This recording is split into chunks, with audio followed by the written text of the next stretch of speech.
What is up, peeps? Hope we're all doing well. Welcome back to more CS news. A lot going down as per usual. I appreciate you leaving comments down below. You guys had some funny ones yesterday as we talk about Aussie language, but down over in Aussie town, i.e. Melbourne, it does continue. Yeah, you saw how I pronounce it. There was a comment yesterday. Some dude said Melbourne.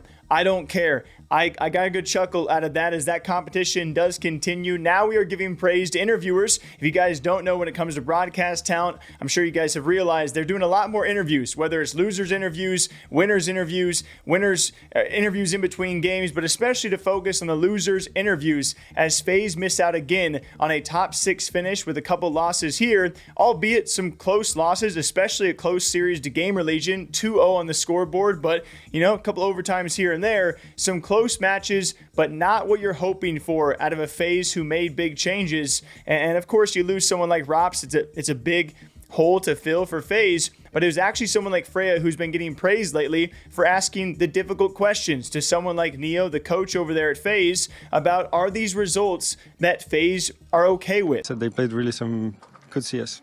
I know it's obviously super early days just after this elimination, but just in terms of the mental state of the team, because once again, so close to making it through, guaranteeing yourself top 6. Is this okay? Are these results okay for FaZe to be putting up at this stage in terms of Allegia's integration? No, it's not okay.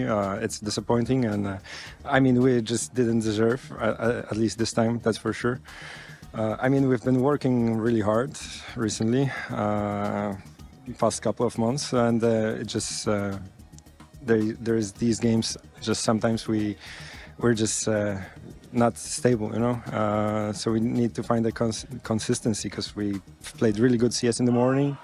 Now it feels like even though we've lost most of the pistol rounds, we've won more gun rounds. And I mean, on Nuke we just had a very bad half. So yeah, it is what it is, and. Yeah. And this drawing a lot of reaction to the community of like, you know, yeah, we love to see harder questions. I kind of fall in the middle of like, I hate losers interviews. I have a hard time watching them. I know more diehard fans out there, you guys love them. I think we've had a lot of back and forth discussions about when to interview people because there have certainly been some prolonged interviews, losers interviews that were hard to watch. I think it was Dexter a couple events ago that was on for like 10 minutes or so. And you could tell by his answers that it just wasn't, you weren't drawing too much from it. I do agree there are some benefits, but I think right now we're still trying to find that healthy median of these losers interviews. But this was a great question. This is a question around a FaZe roster who is struggling, and also a great answer from Neo, being very upfront, very honest, saying, hey, yeah, we realize that. Like, we totally understand this is not what we expected either, and they got to keep trudging onward, and something maybe needs to change in FaZe, whether mentally, strategically, or roster. I mean, they're probably locked for the major. You would hope to give this roster a shot, but a lot going down with FaZe. And so I appreciate the hard questions from someone like Freya because it gives those hard insights into a struggle of a team like FaZe. But what do you guys think about all of these interviews? What do you like about them? What do you not like about them? But that was some insight on FaZe as their struggles do continue. And the biggest piece of news today out there is something from Boomich, which I still want to call him Boomble, but I think you guys will probably not enjoy that. I've been doing it since he first came out of the scene because I'm from Iowa and Boomble sounds right. But Boomich had a lot to say about S1mple, according to CS2 News, which, I mean, almost came out of nowhere because we know that something is going down with S1mple in his contract, hence why he has not been back.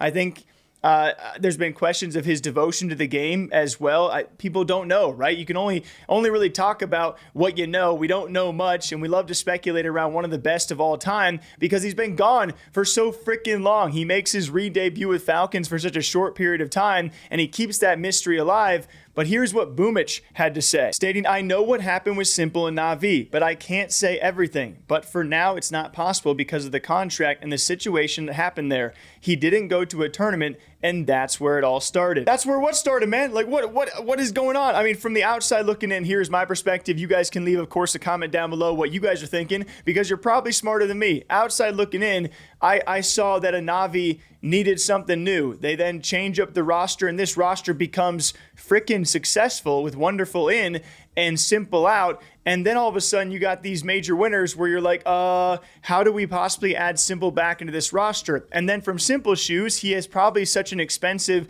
luxurious buyout that only a team like Falcons can afford to have him on loan for a month or so, and no one else can afford to take S1mple away. Or is there a contract jail situation? Is it S1mple refusing to come back? We simply do not know the details. We assume that him and Boomich remain pretty close, and so Boomich clearly knowing more details than us. But what is going down with Na'Vi? At the same time, the once almost touted Na'Vi era has fallen off. They are very much in a very stagnant stage right now. They go out alongside FaZe over at Melbourne, and something seems awry with the Na'Vi roster. And so that thus sparking more of a conversation around what Boomich is saying about S1mple.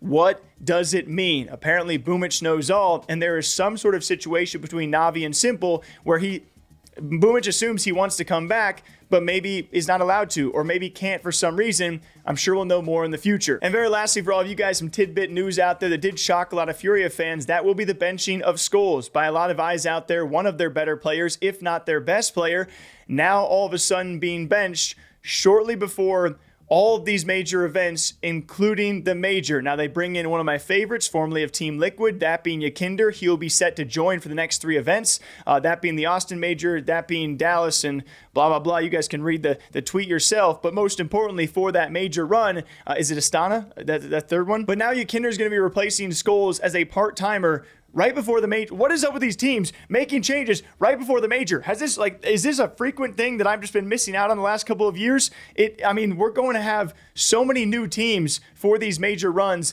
not to just mention on the top of your head, you got Furia, G2, and Falcons, some big, big names, and I'm sure I'm missing plenty of others making these changes right before Austin, which is crazy. But best of luck to Yekindar. We will see where Skullz goes next.